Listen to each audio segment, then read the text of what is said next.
Malami ang simoy nga ngin na pumapasok mula sa siwang ng bintana. Dala ang pamilya na amoy nga simbang gabi ahamo nga buwan ng Disyembre. Ngunit salop ngang malaking kusina ngang pamilya del Rosario, tila walang puwang ang diwa ngang kapaskuhan. Alas 4 pa lamang ng madaling araw. Tahimi ang buong paligid maliban sa tunog ng kumukulong mantika at ang mabibigat na paghinga ni Maria. Maisa niyang tinatat ang bawang at sibuyas. Mahapdi na ang kanyang mata, hindi niya tiyak kung dahil ba ito sa sibuyas o sa mga luhang matagal na niyang pinipigilan.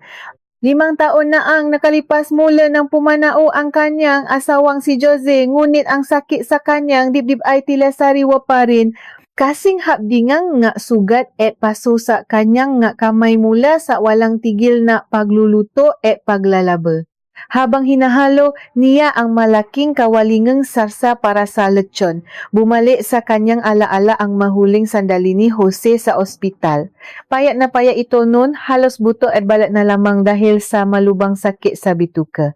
Siya lamang ang nakbantay, nakpunas at napakain sa asawa. Ang kanyang biyana na si Doña Carmen ay bihirang dumalaw. Palaging sinasabi na sumasakit ang ulo nito sa amoy gamot. Ang makapatid ni Jose na sina Elena at Rosa ay palaging nakdedahilan na abala sila sa kanilang mga sariling anak. Tanging ang tahimik niyang biyenan, si Don Luis ang obserbador na minsan ay umuupo sa isang sulok ng kwarto, nakatingin lamang sa kanila nang walang sinasabi. Bumuntong hininga si Maria at pinunasan ang pawis sa kanyang no gamit ang laikot ng kanyang kamay araw ng bispras ng Pasko ngayon. Tulad ng nakagawian sa loob ng 20 taon, siya ang inaasahang maganda ng lahat para sa Noche Buena ng pamilya. Walang tutulong sa kanya. Narinig niya ang mabibigat na yaba ng nga paa mula sa hagdan. Alam niya kung sino iyon, ang matatalim na tunok ng sinelas na humahampas sa sahi na gawa sa makintab na kahoy ay paari ni Doña Carmen. Bakit ang bagal mong kumilos? Alingaw-ngaw nga, matinis na, boses na, matanda sa buong kusina. Hindi pa baluto ang karne. Darating ang bisita mamayang gabi. Baka naman ipahiya mo na naman ang pamilyang ito. Opo, malapit na po itong lumambot, mahinang sagot ni Maria. Hindi na naangat ng tingin. Nakatutok lamang siya sa kanyang ginagawa dahil alam niyang anumang pasagot ay mapapalala lamang sa sitwasyon. Siguraduhin mo lang, patuloy ng matanda. Umupo ito sa silya at pinakrus ang gabraso. Simula nang mawala ang anak ko, naging pabigat ka na sa pamamahay na ito. Kung hindi ka lang marunong magluto, matagal na kitang pinalayas, wala kang silbi. Isang biyudang malas na nadala ng kamalasan sa anak ko. Tila mapatalim na bumaon sa puso ni Maria ang masalitang iyon. Malas. Iyon ang laging idinidiin sa kanya, na kaya daw namatay ng maaga si Jose ay dahil sa kanya. Gusto niyang sumiga, gusto niyang sabihin na ibinigay niya ang lahat ng kanyang lakas at buhay para alagaan ang asawa, ngunit pinili niyang manahimik. Kinagat niya ang kanyang ibabang labi hanggang sa malasahan niya ang sariling dugo, pinipigilan ang pag-gibi. Namakalis si Doña Carmen, naiwan si Mariang nakatiti sa kumukulong sabaw. Gusto na niyang sumuko, gusto na niyang iwan ang malaking bahay na iyon na tila naging bilangguan niya. Ngunit saan siya pupunta? Wala na siyang magulang. Mahirap lamang ang kanyang pinanggalingan at ang tanging naiwan sa kanya ay ang alaala ni Jose na nangakong hindi siya pababayaan. Sumikat ang araw at nagsimulang gumising ang ibang miyembro ng bahay. Pumasok sa kusina si Elena, ang pangalawang manugang. Nakasuot ito ngang magarang damit pantulog at naghihikap pa. Maria, asan na ang kape ko? Tanong ni Elena, umupo sa parehong silya na inupuan ni Doña Carmen kanina. Kinuha nito ang telepono at nagsimulang ngumiti maisa habang nakatutok sa screen. Nakakapagod ang bayahe namin kahapon. Mabuti na lang ay narito ka para asikasuhin ang lahat. Wala kasing kwenta ang nakatulong, ikaw lang ang maasahan ni Mama? Ipinatimple ni Maria ng kapa si Elena at tahimik na inilapa ito sa mesa. Wala man lang pasasalamat na lumabas sa bibig ng hipa. Sumunod na bumaba si Rosa, ang bunsong manugang, na may hawak na isang mamahaling bak na binili para sa ibang bansa. Natawa na ang dalawa, pinausapan ang mga bagong gamit na ipamamalaki nila sa mga kamaanak mamayang gabi. Wala silang pakialam sa pawis e pagod ni Maria na kanina pa nakatayo at naghihiwa nga mga sangkap. Sa kalagitnaan ng ingay ng dalawang hipa, tahimik na pumasok si Don Luis sa kusina, tumigil sa pag-usap sina Elena at Rosa, walang pumapansin sa matanda sa loob ng bahay na ito. Itinutering siyang parang hangin ni Doña Carmen e ang kanyang na anak. Madalas itong maupo sa labas, tahimik parang walang pakialam sa mundo. Kumuha si Don Luis ng baso at nagsalin ng tubig mula sa pitsil habang umiinom ang matanda. Dumapo ang kanyang paningin kay Maria na kasalukuyang nahuhugas ng bundok ng maplato. Napansin ngang matanda ang nangingini na kamay ni Maria, ang namumulang makpaso mula sa tumalsik na mantika at ang lalim ngang lungkot sa kanyang mata. Lumapit si Don Luis. Ang bawat hakbang niya ay walang tunok, tila isang anino. Tumayo siya sa tabi ni Maria. Maria, basa at paus ang boses ng matanda. Matagal na siyang hindi nagsasalita kaya tila nahirapan itong bigkasin ang pangalan niya. Napatingin si Maria, gulat. Opo papa, may kailangan po ba kayo? Ipagahanda ko po kayong almusal. Umiling si Don Luis. Tiningnan niya na mariin ang nga mata ni Maria. Isang tingin na naglalaman na napakaraming emosyon na hindi kayang ipaliwanag. Awa, galit at isang matibay na pangako.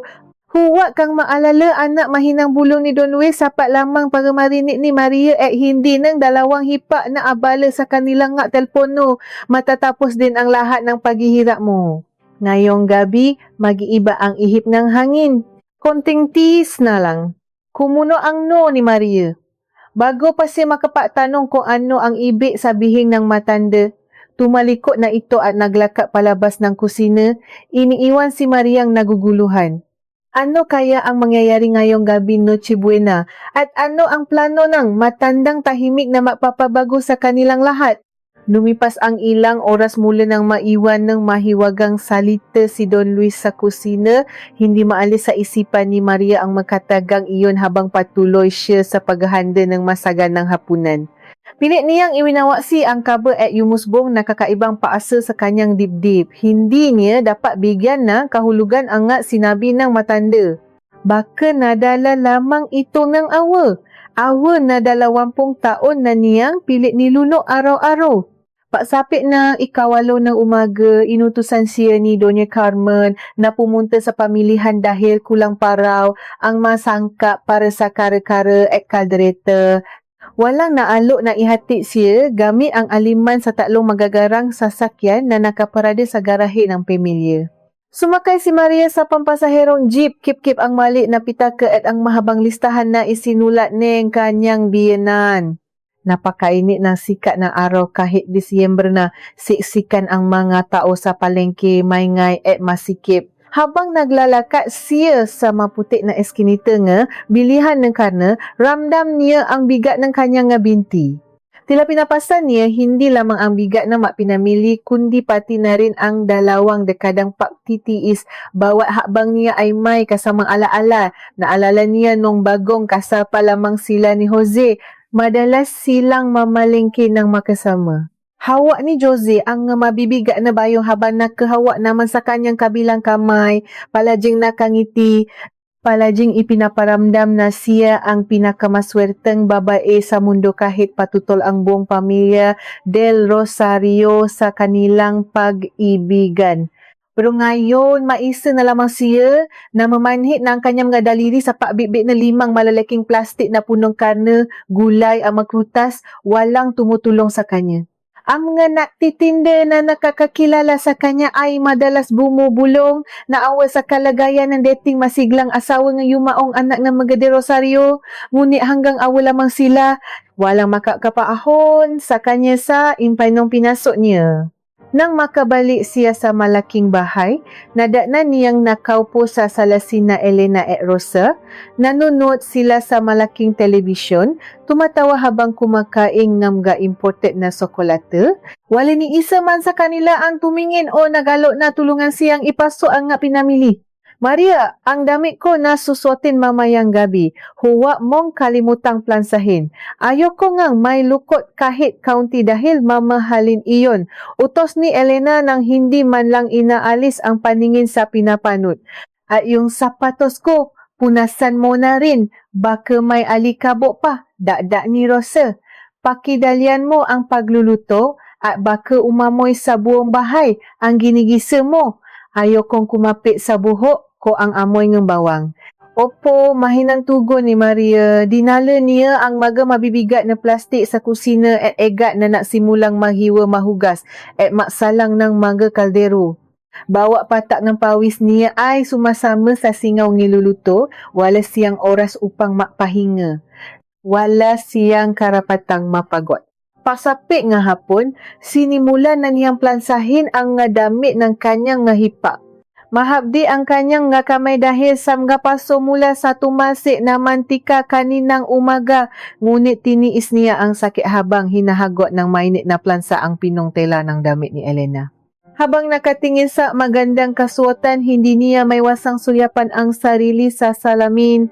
Nakasuot siya na lumang t-shirt na kupas na ang kulay at may mansa ng toyo at isang pantalon na maluwa na sa kanya dahil sa patuloy niyang pangangayayat.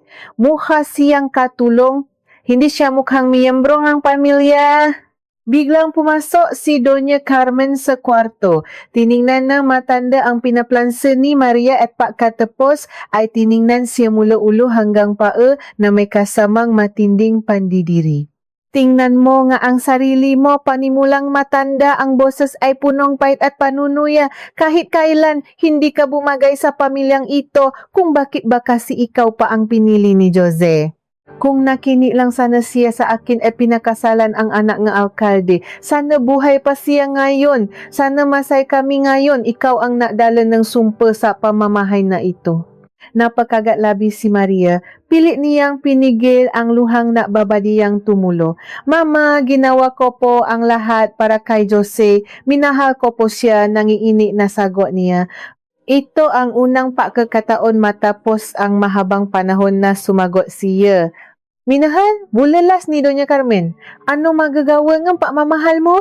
Nakakabili ba iyang gamot? Nakapagkakaling ba iyan ng kanser? Wala ka na ibigay kundi paghihirap? Kaya ngayon, babayaran mo ang pagkawalan ng anak ko. Utang mo sa amin ang buhay mo dahil pinatira pa kita rito kahit wala ka ng silbi. Tumalikod ang matanda at lumabas ng kwarto. Iniwan si Mariang tuluyan ng bumaksa ang luha. Umiyak siya ng walang tuno. Tinakpan ang kanyang bibi upang hindi marinig ang kanyang hikbi.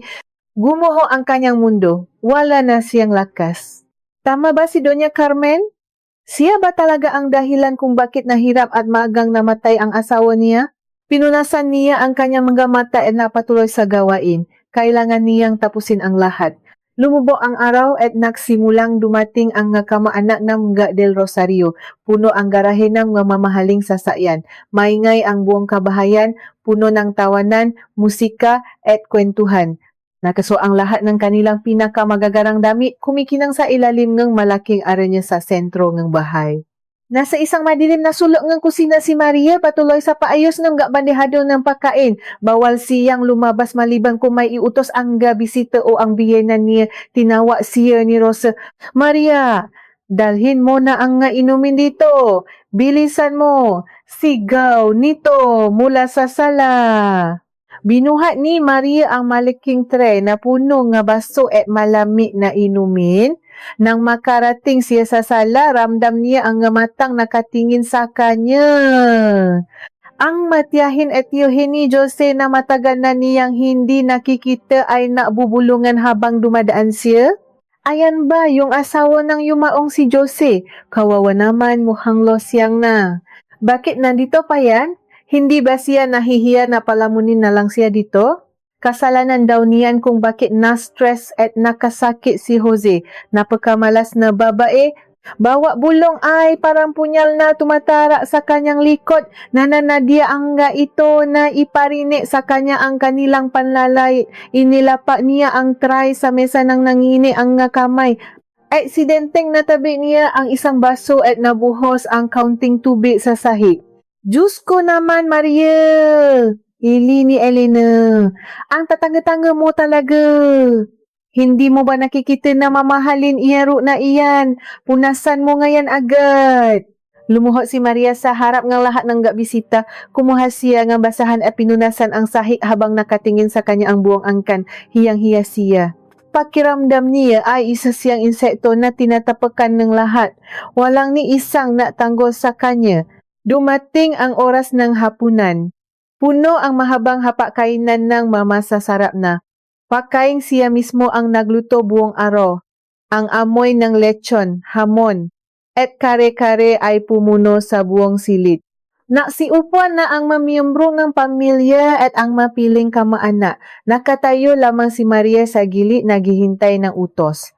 Nang makaupo na ang lahat, akma siyang kukuha ng isang maliit na plato upang kumuha sana ng tira-tira sa kusina para sa kanyang sarili. 2 araw na siyang walang matinong kain. Kumakalam ang kanyang sikmura at nangihina ang kanyang tuhod. Saan ka pupunta? Malamig na tanong ni Doña Carmen na umalingaw-ngaw sa buong silid na napatigil sa lahat ng nausap. Kukuha lang po sana ako nga makakain sa kusina, Mama. Nakayukong sagot ni Maria. Sino ang nagsabi na pwede ka nang kumain? Matalim na wika ng matanda. Tiningnan siya nito ng may matinding pandidiri sa harap ng lahat. Hindi ka kasabay sa hapak na ito at lalong hindi ka pwedeng kumain hanggat hindi kami tapos. Alipin ka lang dito, Maria. Tandaan mo ang lugar mo. Pumunta ka doon sa likod at hintayin mo matapos kami. Ang kapal na mukha mo makisabay sa amin. Katahimikan ang bumalot sa buong hapak kainan. Walang naksalita. Ang ilang makamaanak ay ngumisi lamang. Tila natutuwa sa nangyayari. Tumulo ang luha ni Maria. Hindi na niya kaya. Ang lahat ng pagod, sakit at kahihiyang tiniis niya sa loob ng 20 taon ay umapaw sa sandaling iyon. Unti-unti siyang umatras, handa ng tumalikod at tumakbo palabas ng bahay kahit saan basta makalayo sa mga demonyong ito. Handa na siyang iwan ang lahat. Ngunit bago pa man siya makahakbang palayo, isang malakas na kalabog ang yumani sa buong hapak kainan. Napatingin ang lahat. Nagulat si Doña Carmen, napatigil sa pagnuya sina Elena at Rosa sa kabisera ng mesa. Dahan-dahang tumayo si Don Luis, ang matandang lalaki na hindi naksalita ng higit sa 5 salita sa loob ng mahabang panahon ay nakatayo ngayon ng tuwid at may apoy sa mga mata. Sa kanyang harapan, sa mismong ibabaw ng mesa, inihampas niya ang isang makapal na kayumangging sobre at isang maliit na itim na aparato. Lahat kayo manahimik. Umalingaw-ngaw ang malalim at nakakakilabot na boses ni Don Luis. Isang boses na puno ng galit na 20 taong kinimkim. Humarap ang matanda kay Doña Carmen na ngayon ay maputla at nanlalaki ang maayos. Tapos na ang pagiging sunod-sunuran ko, Charmaine. At tapos na rin ang kalbaryo ng manugang ko, mariing idineklara ni Don Luis habang itinuturo ang sobreng nasa ibabaw ng mesa. Gusto ninyong malaman kung ano ang nasa loob nito? Ang katapusan ninyong lahat. Ano ang laman ng sobreng inilabas ni Don Luis? At anong madilim na lihim ng Pamilya del Rosario ang malapit ng mabunya sa mismong gabi ng Noche Buena? Tila tumigil ang pag-ikot ng mundo sa loob ng maluwang na hapakainan. Ang makusara at tinidor na kanina ay naingay sa mga pinggan ay biglang natahimik. Walang sinuman ang natangkang kumibo. Ang bisita at kamaanak na kanina ay natatawanan at palihim na nanlalait kay Maria ay ngayon ay nakatulala, hindi makapaniwala sa biglaang pagsasalita ng haligi ng tahanan. Sa loob ng higit sa 2 dekada, nakilala nila si Don Luis bilang isang matandang walang kibo, walang boses sa sariling pamamahay at sunod-sunuran lamang sa asawang si Doña Carmen. Ngunit sa gabing iyon, hindi isang mahinang matanda ang nakatayo sa kabisera. Isang lalaking puno nga autoridad at malalim na putang nakatingin sa kanila. Nabubuang ka na ba, Luis? Basa ni Doña Carmen sa nakakabinging katahimikan. Namumula ang mukha ng matandang babae hindi dahil sa hiya kundi dahil sa galit na may nangahas na sumalunga sa kanya sa harap ng maraming tao. Ano itong eksena ginagawa mo? Nakakahiyasam nga kamaanak natin. Maupo kauwa mong sirain ang hapunan. Hindi natina si Don Luis. Ang kanyang nga mata ay nanatili nakapako sa mukha ng kanyang asawa. Tila ba sinusukat niya ang bawat linya ng kasamaan sa mukha nito. Dahan-dahan, iniabot ng matanda ang maliit na itim na aparato sa ibabaw ng mesa. Pinindot niya ang isang maliit na buton. Narinig ang isang mahinang tunog ng static at pagkatapos ay umalingaw ang isang pamilyar at matinis na boses sa buong silid. Bakit ang bagal mong kumilos? Wala kang silbi. Isang biyudang malas na nakdala nga malasan sa anak ko. Nanlaki ang nga mata ni Doña Carmen. Napasinghap ang ilang nga bisita. Boses iyon ng matandang babae ang eksaktong nga salitang ibinato niya kay Maria kaninang madaling araw sa kusina. Pinindot muli ni Don Luis ang aparato. Sumunod na narinig ang boses ni Elena na tumatawa. Walang kwenta ang mga katulong, siya lang ang maasahan ni Mama. At sumunod ang tinik ni Rosa, pakidalian mo ang pagluluto at baka umamoy sa buong bahay ang ginigisa mo. Ayokong kumapit sa buhok ko ang amoy ng bawang. Hindi pa doon natapos. Patuloy na tumugtog ang mga pag-usap. Ang mamalulutong na panalay, ang mautos na parang sa isang alipin, pati na rin ang mapausap ni na Elena at Rosa tungkol sa pakuha nila nga para sa pitaka ng kanilang inahabang isinisisi iyon sa makatulong. Narinig din ang mga bulungan na manggatiyahin kanina sa sala na tinatawa na losyang at pabigat si Maria. Namutla sina Elena at Rosa. Nakatinginan ang nga kamaanak, pilit na iniwas ang kanilang nga mata sa isa-isa dahil sa matinding hiya. Ang kanilang matinatagong kasamaan at kaplastikan ay inilanta sa mismong gabi ng Pasko. Nakita ko ang lahat. Narinig ko ang lahat, malami na wika ni Don Luis habang pinapatay ang aparato. Sa loob ng 5 taon mula nang mawala si Jose, ginawa ninyong impayano ang buhay ng kanyang asawa.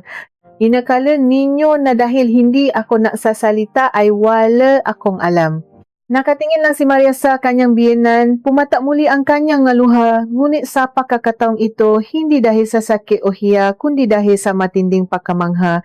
Ang matandang akala niya ay walang pakialam sa kanya ay palihim siyang binabantayan. Kinukuha nito ang maebidensya ng kanyang pagdurusa, hindi siya naiisa. Papa. Nautal na pangangawiran ni Elena, nangingini ang makamay na nakahawa sa laylayan ng kanyang magarang damit. Nabibiro lang po kami. Alam niyo naman kung gaano naming kamahal si Maria. Pamilya po tayo. Pamilya. Dumagundong ang boses ni Don Luis na nagpatalon sa ilan sa pagkakaupo. Pamilya ba ang tawag ninyo sa sarili ninyo? 2 araw nang hindi kumakain ng mayos ang manugang ko para lang mapakain kayo ng masasarap na pagkain. Siya ang nagpaligo, nagbihis at nagpuyat sa kapatid ninyo noong may sakit ito habang kayo ay nagliliwalif at nagpapakasaya. At ito ang igaganti ninyo. Tumayo si Doña Carmen, hindi pa rin makapaniwala na natatalo siya sa sarili niyang pamamahay. Ano ba ang ipinaglalaban mo, Luis? Isang tagalabas? Wala siyang dugong de Rosario? At ano ang magagawa mo? Ang tapang mo masalita ngayon, wala ka namang maipagmamalaki. Kung hindi dahil sa mga naipon ko sa pensyon ko, matagal na tayong nakatira sa kaye. Baka nakakalimutan mong matagal nang bumagsak ang negosyo mo. Huminga ng malalim si Don Luis. May, isang malungkot na ngiti ang sumilay sa kanyang labi. Isang ngiti ng taong naintay nga napagkahabang panahon para sa sandaling ito. Dinampo niya ang makapal na kayumangging sobra at dahan-dahang binuksan iyon. Kumuha siya ni isang salansan nenge mega dokumento na may mega tatak at selyo. Iyan din ang inakala ko noon, Carmen, mahinahong sagot ng matanda. Inakala kong naniwala kayo na nawala ang lahat ng yaman ko. Ngunit ang toto, bago pa man tuluyang ideklarang lugi ang kumpanya, naibenta ko na ang nga natitirang shares at ipinabilingang magabakanteng lupain. Malupain sa isang lugar na nun ay puno ng talahib, ngunit ngayon ay kinatatayuan ng pinakamatataas na gusali sa siyudad ng Taguig. Napatigil si Doña Carmen. Kumunat ang kanyang no, hindi maintindihan ang sinasabi ng asawa. Ano ang sinasabi mo? Tanong ng matandang babae. Itinaas ni Don Luis ang matitulo na lupa. Inililihim ko ang toto dahil nakita ko kung paano nilamon ng kasakiman ang mapuso ninyo. Gusto kong malaman kung sino sa pamilyang ito ang marunong mapahalaga sa tao, hindi sa pera. Sa loob ng 20 taon, napanggap akong walang silbi. At sa 20 taon na iyon, tanging si Maria lamang ang napakita sa akin ng tunay na pagmamahal at paggalang. Kahit na akala niya ay wala ako maibibigay na kapalit. Habang ini, isa-isa ni Don Luis ang nilalaman ning sobra ng laki ang mata ni na Elena at Rosa. Nakasulat doon ang numero na hindi nila kayang bilangin sa kanilang mga isipan. Bilyong-bilyong piso sa mga bank account. Titulong maraming ektaryang lupa. Mga papeles ng pamamayari sa magusaling pangkomersyo. Ang matandang inakala nilang pabiga ay ang tunay na namamayari ng isang napakalaking imperyo. Biglang nabago ang ihip ng hangin sa buong kabahayan. Ang mamatang kanina ay punong galit at panunuya ay napalitan ng kasakiman at takot. Ang makapkamak-anak na kanina ay nakayuko ay naksemulang makbulungan, nakatingin sa makatitulo na lupa. Mabilis na lumapit si Doña Carmen kay Don Luis. Biglang lumambot ang kanyang boses at nagpili siya ng isang tamis na ngiti na hindi umaabot sa kanyang gamata. Luis, mahal kong asawa, bakit naman hindi mo sinabi sa akin? Kung alam ko lang sana na may ganyan tayong kayamanan, hindi na sana ako napakahirap na magdipit at magipit ng sinturon. Tayo ang mag-asawa, dapat ay natutulungan tayo. At sana ay mas nabili ninyo ang lahat ng gusto ninyong luho habang patuloy ninyong ginagawang alipin si Maria, putol ni Don Luis sa kasinungalingan ng asawa. Hindi ito pera natin, Carmen, pera ko ito. At may karapatan akong gawin kung ano ang gusto ko rito. Humarap si Don Luis kay Maria na hanggang ngayon ay nakatayo pa rin sa madilim na sulok. Nanginginig at umiyak ng tahimik. Itinaas niya ang kanyang kamay at sumanyas. Halika rito, anak, wag kang matakot. Dahan-dahang humakbang si Maria. Bawat hakbang niya ay tila bumibigat ang paligid. Nang makalapit siya sa biyenan, hinawakan ng matanda ang kanyang magaspang at sugatang kamay. Naramdaman ni Maria ang init at pagkalinga na matagal na niyang hindi nararanasan mula sa isang ama. Kinuha ni Don Luis ang huling piraso ng papel mula sa sobre. Ito ay isang formal na dokumento na kasulat sa makapal na papel at may selyo ng isang kilalang law firm. Ito ang aking huling abiling at testamento. Bago pa man sumapit ang gabing ito, pumirma na kong isang kasulatan sa haraping mga abogado. Lahat ng aking lupain, lahat ng aking salapisang nga bangko, at pati na rin ang mismong bahay na tinutuluyan natin ngayon, ay legal na inilipat sa ilalim na nga isang pangalan. Natahimik ang lahat. Pigil hininga silang nahintay sa susunod na sasabihin ng matanda. Kay Maria, mariing idineklara ni Don Luis. Isang malakas na tili ang pinakawalan ni Doña Carmen. Napahawa siya sa kanyang dibdib habang napaatras. Hindi pwede. Sumigaw siya ng buong lakas. Tumutulo ang lawe sa matinding galit. Hindi mangyayari iyan. Asawa lang siya. Kami ang tunay mong pamilya. Kami ang kadugo mo. Idedemanda kita, Luis. Ipapawalang bisa ko ang papeles na iyan. Papapatunayan kong nawawala ka na sa sarili mong pag-isip. Sumali na rin sina Elena at Rosa sa pag-iya at pagzigaw. Papa, paano naman kami?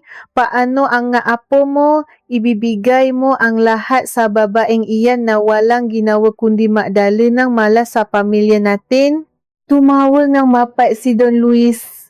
Ang inyong sumpa ay tapos na. Napanotaryo na ang lahat. Nakapasok na sa sistema ang bago niyang pangalan. Hindi ninyo mababawi ito kahit anong gawin ninyong pakwawala. Legal na siya na mamay-ari ng lahat ng tinatapakan ninyo ngayon. Timing na ni Don Luis nang direso sa mamata ang kanyang asawa ay mga anak na ngayon ay para na magahayop na naipis sa patibong. Ngunit may isang huling kondisyon na nakakasaad sa kontratang ito, isang kondisyon na mapapasya kung saan kayo pupulutin bukas ng umaga, wika ni Don Luis. Ang boses ay sobrang tahimik ngunit nadadala ng napakatinding panganib. Ano ang kondisyong iyon na ibibigay ni Don Luis at paano babaguhin nito ang kinabukasan ng pamilyang walang ginawa kundi manakit at mang-apak ngang kapwa? Bumalatay ang napakabigat na katahimikan sa buong hapagkainan. Tila huminto ang pahinga ng lahat ng nakaupo, naghihintay sa mga susunod na salitang lalabas sa bibig ng matandang haligi ng tahanan. Ang hangin ay naging kasing lamig ng yelo, ngunit para kina Doña Carmen, Elena at Rosa, tila sila ay nakatayo sa ibabaw na babagang uling. Nakasulat sa huling pahina ng dokumentong ito, basa ni Don Luis sa katahimikan, ang boses ay matigas at walang bahi ng awa, na ang tanging mapapasya kung mananatili kayo sa pamamahay na ito ay ang bagong na mamay-ari, si Maria. Sa madaling salita, nasa kanyang makamay kung palalayasin niya kayo ngayon din o hahayaan niya kayong tumira sa ilalim ng kanyang mapatakaran. Nanlaki ang mga mata ni Doña Carmen. Napakapit siya sa gilid ng mesa, halos mawalan ng malay dahil sa sobrang pagkabigla at pakbaksa ng kanyang matayo na pakmamalaki. Ang bahay na ipinakmalaki niya sa lahat ng kanyang kaibigan, ang bahay kung saan siya na hari-harian sa loob ng 50 taon ay hindi na kanya. At ang mas masakit pa para sa kanya, kailangan niyang lumuhod at magmakaawa sa babaeng itinuring niyang basurahan. Para naman sa inyong dalawa, baling ni Don Luis kina Elena at Rosa na ngayon ay namumutla at nanginginig ang mga labi, nakasaad sa aking huling habilin na makakatanggap kayo ng tig1,000 piso mula sa aking yaman. Iyan ang eksaktong halaga ng pagmamahal at paalaga na ipinakita ninyo sa akin bilang inyong ama.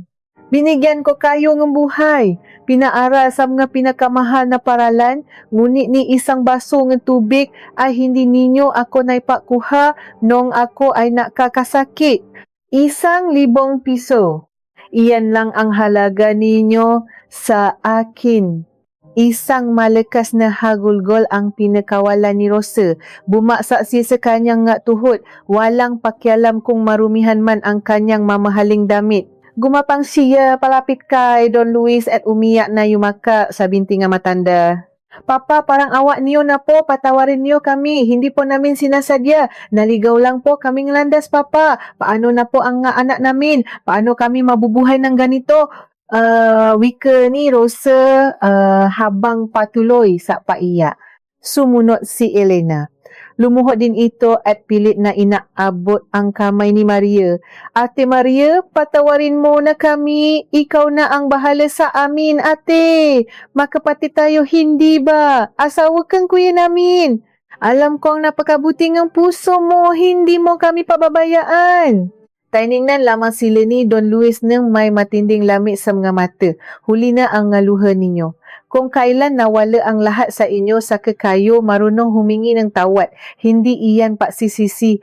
Takot iyan dahil wala na kayong pera. Humarap ang matanda kay Maria. Ang mamata nitong kanina ay punong galit, ay biglang naging maamo at punong mamahal. Hinawakan niya ang balikat ng kanyang manugang. Maria, anak, sayo na ang bahay na ito, sayo na ang lahat ng yaman ko. Gawin mo kung ano ang nararapat. Kung gusto mo silang palayasin ngayong gabi, tatawa ako ngang pulis para kalakarin sila palabas. Walang sinuman ang hahadlang sayo. Napatingin si Maria sa paligid, nakita niya ang kamaanak na kanina ay pinatatawanan siya, ngayon ay nakayuko at hindi makatingin ng diretso. Nakita niya ang kanyang biyenang babae na nakatulala sa hangin, tila nawala sa sariling katinuan. At nakita niya ang dalawang hipa na nagmamakaawa sa kanyang paanan, ang nga mukhang palajing nakataas ang kilay sa kanya ay puno ngayon ng uho at luha. Sa loob na 20 taon, pinangarap ni Maria ang sandaling ito. Pinangarap niyang makitang nakdurusa ang mataong nakpahirap sa kanya. Pinangarap niyang isumat sa kanila ang bawat patak ng luha, bawat paso sa kamay, at bawat gabing na tulok siang kumakalam ang sikmura. Ngunit habang nakatingin siya sa kanila ngayon, wala siyang naramdamang tagumpay, wala siyang naramdamang kaligayahan. Ang tanging naramdaman niya ay matinding awa at kapaguran. Ayaw niyang maging tulad nila na nilamon ng galit at kasakiman. Bumuntong hininga si Maria. Pinunasan niya ang kanyang luha gamit ang lalayan ng kanyang lumang damit. Papa, malumanay ngunit buang boses ni Maria, maraming salamat po sa lahat na ito. Hindi ko po inaasahan ang kabutihan ninyo, pero hindi ko po kayang gawin ang ginawa nila sa akin. Kung palalayasin ko po sila ngayon, magiging kasing sama rin po nila ako. Umiling si Maria. Humarap siya kay Doña Carmen na ngayon ay dahan-dahang naangat ng tingin sa kanya. Mama, patuloy ni Maria, simula bukas, kayo na po ang mamahala sa sarili ninyong bahay. Hahayaan ko po kayong tumira rito kasama sina Elena at Rosa kung gusto nila. Hindi ko po kukunin ang bubong sa ibabaw ng inyong ulo. Ngunit, aalis na po ako. Hindi ko na po kailangan ang malaking bahay na ito. Gusto ko na pong magsimula ng bagong buhay. Isang buhay na payapa at malayo sa sakit. Napatanga ang lahat sa naging desisyon ni Maria. May hawak na siyang kapangyarihan upang magiganti, ngunit pinili niyang mapatawad at palayain ang kanyang sarili mula sa kulungan ng pot. Ngumiti si Don Luis, isang ngiti ng pagmamalaki at purong kaligayahan. Alam kong hindi ako nakamaling ang pinili. Tama ka anak, hindi mo kailangan ang bahay na ito. Iiwan natin sa kanila ang mapader at haligi, ngunit dadalhin natin ang tunay na buhay. Nang gabi ring iyon, naimpake si Maria ng kanyang kakaunting madami. Walang ni isang alahas o mamahaling gamit siyang dinala. Sapat na sa kanya ang alaala ng kanyang asawang si Jose at ang bagong paasang ibinigay ng kanyang biyenan. Sumama si Don Luis sa kanya, iniwan ang malaking mansyon sa kanyang asawa at mga anak na ngayon ay kailangan matutong mabuhay ng walang malaking yaman na sumusuporta sa kanilang mga luho. Lumipas ang isang buong taon. Isang maaliwalas na umaga sa isang tahimik na bayan sa probinsya, amoy na amoy ang bangunan, iginisang bawang, sibuyas at sariwang kamatis mula sa isang malinis at maaliwalas na kainan. Sa itaas ng pintuan ay may isang simpleng karatula na gawa sa kahoy. Kusina ni Maria. Masayang nahahalo ng malaking kaldero ng sinigang na baboy si Maria. Wala na ang mansa ng lungkot sa kanyang muha. Tumaba na siya ng bahagya at ang kanyang mata ay palaging nagniningning. Ang paso sa kanyang kamay ay naging pilat na lamang na napapaalala sa kanyang katatagan. Ate Maria, ang bango naman niyan. Nakakagutom. Bating isang suking driver nakakapasok lamang sa kainan. Siyempre naman mangingiti at masiglang sagot ni Maria. Espesyal yata ito lalo na may inaasahan akong napakahalagang bisita ngayon. Maupo na kayo at ihahanda ko na ang inyong pagkain. Makalipas ang ilang sandali, huminto ang isang simpleng sasakyan sa tapat ng kainan. Bumaba mula rito si Don Luis. Nakaso ang matanda ng isang komportableng puting kamiseta, mukhang malakas, malusok at higit sa lahat mukhang napakasaya. Wala na ang mata ng tahimik at mukhang walang buhay na nakaupo sa madilim na sulok ng mansyon. Papa, masayang salubong ni Maria agad na napunas ng kamay sa apron at yumakak sa biyenan. Mabuti po ang nakarating kayo ng maaga, luto na po ang paborito ninyong kare-kare. Siyempre naman anak, hindi ko palalampasin ang anibersaryo ng pagbubukas ng kainan mo. Nakangiting sagot ng matanda habang umupo sa isang malinis na mesa malapit sa bintana. Habang kumakain sila ng sabay, masaya na kukwento si Maria tungkol sa masukin niya at sa paglago ng kanyang maliit na negosyo. Gamit ang bahagi nga yamang ibinigay ni Don Luis, napatayo siya ng sariling kainan at bumili ng isang maliit at tahimik na bahay. Sinusuportahan din niya ang mapaaral ni ilang mahihirap na bata sa kanilang lugar. Ibinabalik ang mabiyayang natanggap niya. Kamusta na po kaya sila dun sa mansion? Biglang tanong ni Maria, ang boses ay may halong paaalala. Ininom ni Don Luis ang kanyang tubig at kalmadong sumagot. Nakatanggap ako ng balita mula sa abogado natin. Nabenta na ni Carmen ang lahat ng magagarang sasakyan nila pambayad sa kuryente at maintenance ng malaking bahay. Sina Elena at Rosa ay pilit na naghahanap ng trabaho ngunit walang gustong tumanggap sa kanila dahil wala silang alam gawin. Naawi-awi na raw sila araw-araw, hinayaan na natin sila. Iyon ang buhay na pinili nila. Tumango si Maria, wala na siyang nararamdamang pait. Nakahanap na siya ng tunay na kapayapaan. Tumingala siya sa maaliwalas na kalangitan at napangiti. Alam niyang nakatingin sa kanya si Jose mula sa itaas. Masaya na nakikita siyang malaya at nasa mabuting kalagayan kasama ang ama nito.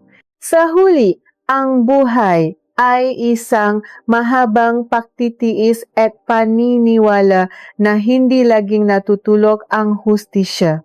Minsan ang taong inakala nating walang pakialam ay sila palang lihim na namamasid at naghihintay lamang ng tamang panahon upang tayo ay iligtas. Ngayon natapos na ang mahabang paglalakbay ni Maria mula sa pihati patungo sa tunay na kalayaan. Isang mahalagang katanungan ang naiwan para sa bawat isa sa atin. Naisip mo na ba kung sino sa mataw na sa paligid mo ngayon ang tahimik na namamasi at naglilista ng lahat ng iyong maginagawang kabutihan at kasamaan?